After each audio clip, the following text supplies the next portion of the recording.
오늘 하나님께서 우리에게 주시는 말씀은 사사기 6장 25절에서 32절 말씀입니다. 저부터 교독하겠습니다. 그리고 바로 그날 밤 여호와께서 그에게 말씀하셨습니다. 내 아버지의 가축 가운데 어린 수소와 다른 7살 된 어린 수소 한 마리를 취하여라. 내 아버지의 바알 제단을 허물고 그 옆에 있는 아세라를 쓰러뜨려라. 그러고 나서 이 요새 꼭대기에 내 하나님 여호와의 제단을 적절한 구조에 따라서 세워라. 그러고는 그 두 번째 어린 수소를 취해서 내가 쓰러뜨린 아세라를 땔감으로 삼아 번제를 드려라. 그리하여 기드온은 그의 하인 가운데 10명을 데리고 여호와께서 그에게 말씀하신 대로 했습니다. 그러나 그의 가족과 성읍 사람들을 두려워해서 낮에 하지 않고 밤에 했습니다. 아침에 성읍의 사람들이 일어나 보니 바알 제단이 허물어져 있고 그 옆에 있던 아세라도 쓰러져 있고 새로 쌓은 제단에 두 번째 어린 수소가 받쳐져 있었습니다. 그들은 서로 물었습니다. 누가 이 일을 저질렀느냐? 그들이 캐묻고 조사해 본 후에 말했습니다. 요아스의 아들 기드온이 이 일을 저질렀다. 성읍 사람들이 요아스에게 말했습니다. 당신의 아들을 데려오시오. 그는 죽어야 하오. 그가 바알 제단을 허물고 그 옆에 있던 아세라도 쓰러뜨렸기 때문이요. 그러나 요아스가 그와 대치하고 서 있는 모두에게 말했습니다. 당신들이 바알을 위해 변호하는 것이요. 당신들이 그것을 구해내겠소. 그를 변호하는 사람은 아침이 되기 전에 죽을 것이요. 바알이 만약 신이라면 그의 제단이 허물어졌으니 자기가 자신을 변호할 것이요. 스스로 변호하게 하라라고 해 그날에 그들은 기드온을 여룻바알이라고 불렀습니다. 그가 바알의 제단을 허물었기 때문입니다. 아멘. 오늘의 말씀 요약도 읽겠습니다. 하나님 말씀대로 기드온은 바알 제단과 오늘 말씀을 통해서 우리가 알 수 있는 몇 가지 내용이 있습니다. 첫째로 알 수 있는 내용은 하나님께서 우상을 무너뜨리십니다 라는 것입니다. 하나님께서 우상을 무너뜨리십니다. 25절, 26절 말씀을 한번 다시 읽도록 하겠습니다. 시작. 그리고 바로 그날 밤 여호와께서 그에게 말씀하셨습니다. 내 아버지의 가축 가운데 어린 수소와 다른 7살 된 어린 수소 한 마리를 취하여라. 내 아버지의 바알 제단을 허물고 그 옆에 있는 아세라를 쓰러뜨려라. 그러고 나서 이 요새 꼭대기에 내 하나님 여호와의 제단을 적절한 구조에 따라서 세워라. 그러고는 그 두 번째 어린 수소를 취해서 내가 쓰러뜨린 아세라를 땔감으로 삼아 번제를 드려라. 아멘. 우리는 가장 믿음 없는 사사 중에 한 명인 기드온의 이야기를 계속해서 보고 있습니다. 이렇게 사사로 세워지는 사람이 믿음이 이렇게 없다는 것은 두 가지를 의미합니다. 하나는 무엇인가 하면 이스라엘이 전체적으로 영적인 타락을 했다는 것입니다. 그래서 하나님께서 세우시는 사람임에도 불구하고 이렇게 믿음이 없고 연약하고 영적으로 무지한 수준이 매우 낮아 보이는 이와 같은 사람을 하나님께서 쓰실 수밖에 없었다는 것입니다. 전체적으로 영적인 수준이 매우 낮았기 때문에 그 중에서 그나마 나은 사람을 하나님께서 보시고 선택하신 것이 기드온이라고 우리가 생각해 볼 수 있기 때문입니다. 또 하나는 하나님께서 이 연약한 기드온을 세워나가시는데 계속해서 과정과 단계를 밟아 나가신다는 것입니다. 한 번에 많은 일들을 맡기시고 그리고 큰 일을 맡기시는 것이 아니라 작은 일부터 그가 성장해 나가야 되는 단계별로 주님께서 말씀하시는 것을 우리가 볼 수 있습니다. 하나님의 천사를 만난 기드온, 그는 바위에서 불이 나와서 고기와 빵을 태우는 기적을 경험합니다. 그런데 오늘 말씀을 보면 25절에 이렇게 기록되어 있습니다. 그리고 바로 그날 밤이라고 말입니다. 시간이 기록되어 있죠. 그리고 바로 그날 밤. 즉 하나님의 천사와 기적을 경험한 바로 그날 밤에 하나님께서 또 하나의 말씀을 주시는데 그것이 무엇인가 하면 바알과 아세라상을 쓰러뜨리고 그곳으로 땔감을 삼아서 나에게 예배를 드려라 라는 말씀이었습니다. 여러분, 이제는 기드온이 하나님의 부르심을 받고 기적도 경험하고 하나님이 세우시는 사람으로서 그것에 맞는 일을 해야만 했습니다. 하나님의 기적을 경험한 바로 그날입니다. 그날 저녁입니다. 하루도 지나지 않았습니다. 따끈따끈합니다. 하나님이 그를 세우시기에 충분합니다.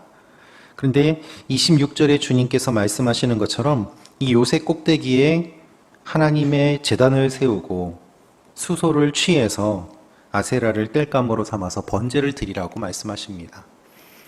즉 내가 지금까지 섬기고 있던 바알과 아세라, 너희 집에 있는 바알과 아세라를 그것을 치워버리고 그것으로 땔감을 삼아서 나에게 예배를 드려라, 나만을 섬겨라 라는 것이 주님의 말씀이었던 것입니다. 여러분, 사사로 세워지는 사람입니다. 당연히 우상을 쓰러뜨리고 멀리해야 되지 않겠습니까? 당연히 하나님만을 섬겨야 되지 않겠습니까? 그런데 하나님께서는 그 일을 하라고 하시는데 누구의 우상을 깨뜨립니까? 자기 집에 있는 기드온의 아버지의 우상을 깨뜨리라고 하고 있는 것입니다. 여러분, 우리가 하나님께 쓰임받기 위해서는 우상을 쓰러뜨려야만 합니다. 단순히 쓰러뜨리는 것이 아니라 그것으로 땔감을 삼고 하나님께 제단을 쌓고 예배를 드려야만 합니다. 내가 우상을 깨뜨리고 섬기지 않는다. 그것은 소극적입니다. 그러나 주님께서 말씀하시는 것은 적극적인 것을 말씀하십니다. 그 우상을 땔감으로 삼아서 나를 섬기라는 것입니다. 여러분, 영적인 진공 상태는 없습니다. 하나님이 아니면 우상인 것입니다. 그래서 우리는 우상에게서 돌이켜 하나님만을 섬겨야만 하는 것이죠. 우리 안에 있는 우상을 없애야만 합니다. 그리고 하나님을 적극적으로 찾아야만 합니다. 그리고 하나님 편에 서서 하나님의 일을 해야 합니다. 여러분, 우리 안에 있는 우상을 없애버리지 않으면 하나님의 일을 할 수가 없어요. 어떻게 우상을 남겨두고 하나님의 일을 할 수 있겠습니까? 생각해 보십시오. 목회자가 예배드리기 싫어하고 기도하기 싫어하고 그리고 사랑하기 싫어하고 전도하기 싫어하는데 어떻게 목회 일을 할 수 있겠습니까? 잘못된 것이죠. 그럼 우리의 모습은 어떻습니까? 사사가 우상을 섬기면 어떻게 사사라고 할 수 있겠습니까? 그리스도인이 우상을 섬기면 어떻게 그리스도인이라고 할 수 있겠습니까? 주님은 그것을 말씀하시는 것입니다. 너희 안에 있는 우상을 제하여 버려라. 그래서 10계명에서 주님은 가장 첫 번째 계명으로 너는 나 외에 다른 신을 섬기지 말라고 하신 것이죠. 이집트에 살던 그들이 하나님을 만나게 되었을 때 하나님께서 가장 먼저 요구하신 것은 바로 나 외에 다른 신들을 섬기지 말라는 것입니다. 그들 가운데 뿌리 깊게 박혀있던 우상 숭배의 그 체질을 주님께서 바꾸기를 원하셨기 때문입니다. 우리 가운데 적극적으로 우상을 섬기지 않더라도 소극적으로 섬기는 일들이 얼마나 많이 있습니까? 돈이나 명예나 권력이나 그리고 교회를 다닌다고 하면서도 어려운 일이 있을 때 사람을 찾아가거나 점집을 찾아가거나 심지어는 제사를 드리고 구슬하는 사람들도 슬프지만 있는 것이 현실입니다. 하나님께서는 우리 우상을 무너뜨리십니다. 우리 안에 있는 우상을 다 제하여 버리고 그것으로 땔감을 삼아 오히려 우상을 섬기던 그 열심으로 하나님을 섬기며 나아가는 여러분과 제가 되기를 기도합니다. 하나님께서는 그것을 기뻐 받으실 것입니다. 두 번째로 우리가 알 수 있는 내용이 있습니다. 그것은 절반의 순종은 부끄러움을 가져옴을 알게 하옵소서입니다. 절반의 순종은 부끄러움을 가져옴을 알게 하옵소서. 우리 27절부터 29절 말씀인데요. 제가 읽어드리겠습니다. 그리하여 기드온은 그의 하인 가운데 10명을 데리고 여호와께서 그에게 말씀하신 대로 했습니다. 그러나 그의 가족과 성읍 사람들을 두려워해서 낮에 하지 않고 밤에 했습니다. 아침에 성읍의 사람들이 일어나 보니 바알 제단이 허물어져 있고 그 옆에 있던 아세라도 쓰러져 있고 새로 쌓은 제단에 두 번째 어린 수소가 받쳐져 있었습니다.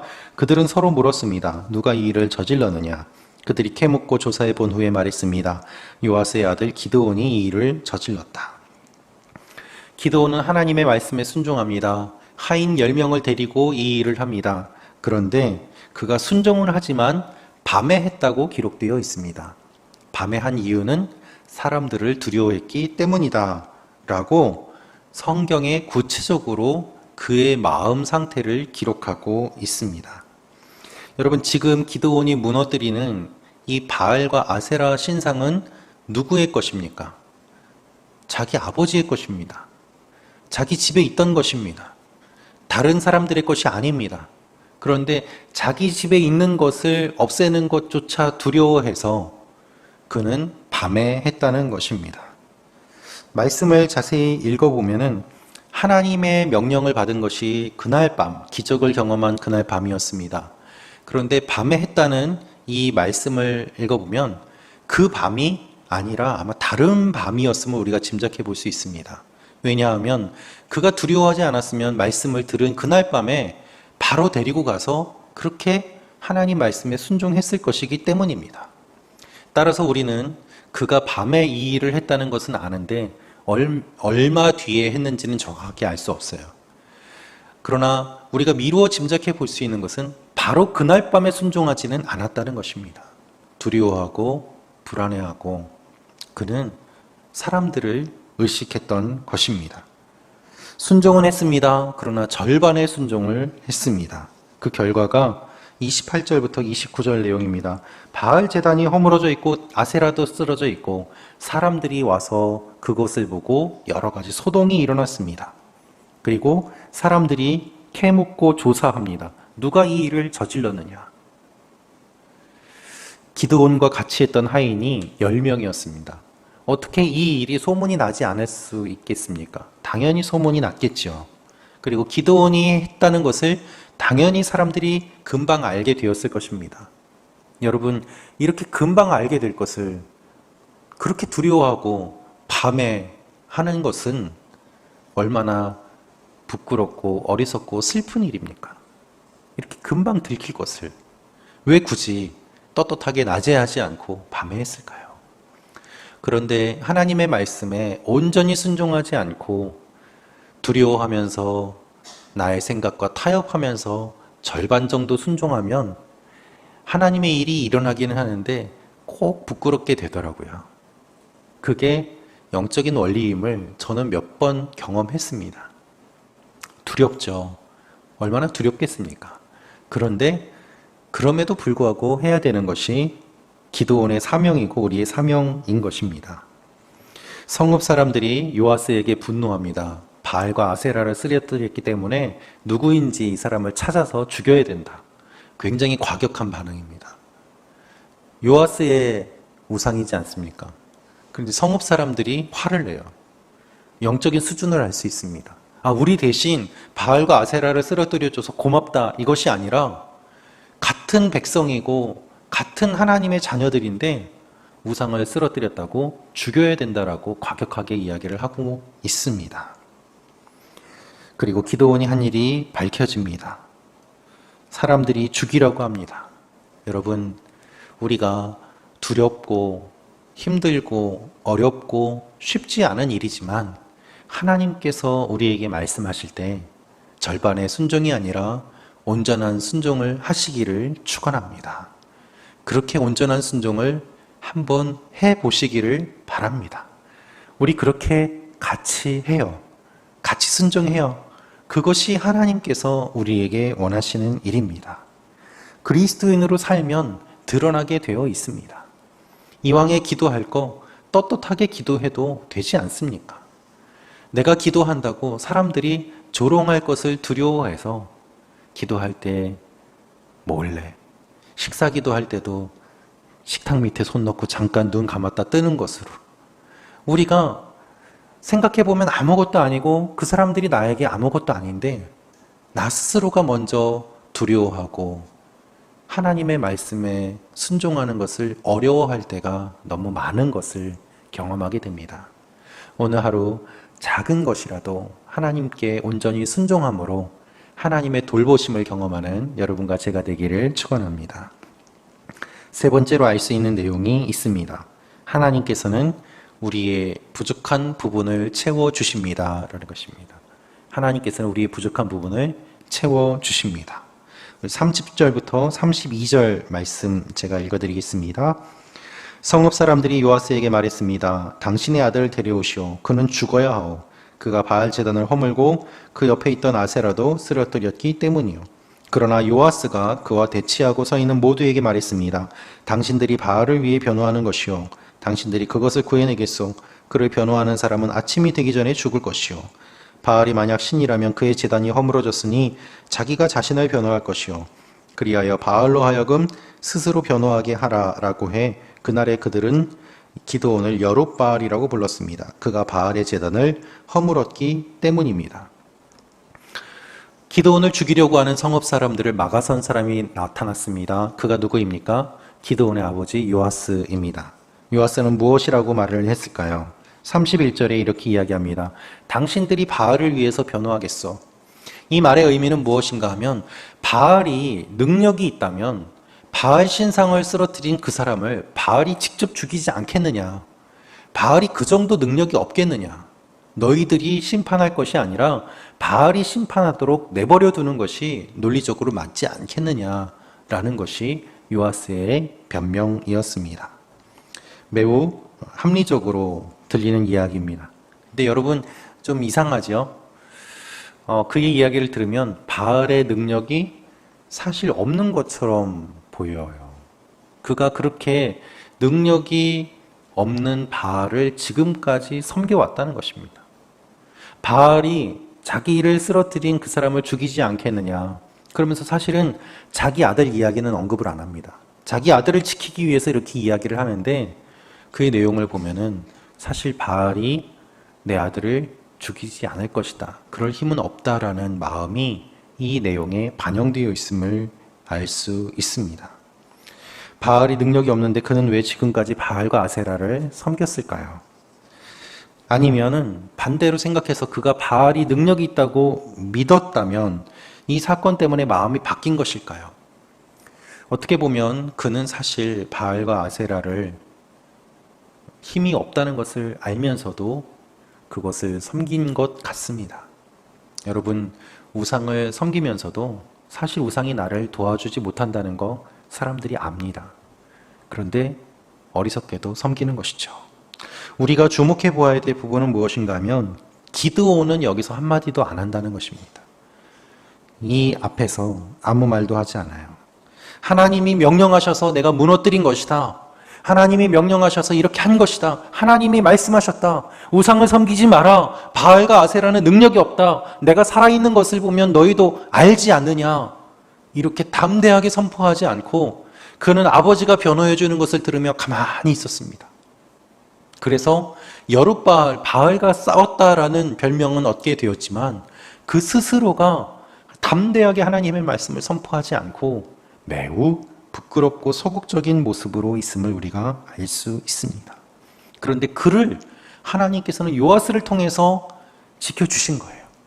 요아스의 마음이 어땠을까요? 사실 자기가 만든 자신의 바알과 아세라상을 아들이 무너뜨린 것 아닙니까? 사람들 앞에서 어떻게 보면 그의 입장에서는 부끄럽고 창피한 일이기도 하지 않습니까? 그런데 요아스의 마음이 바뀌어서 자기 아들을 변호하고 있는 것입니다.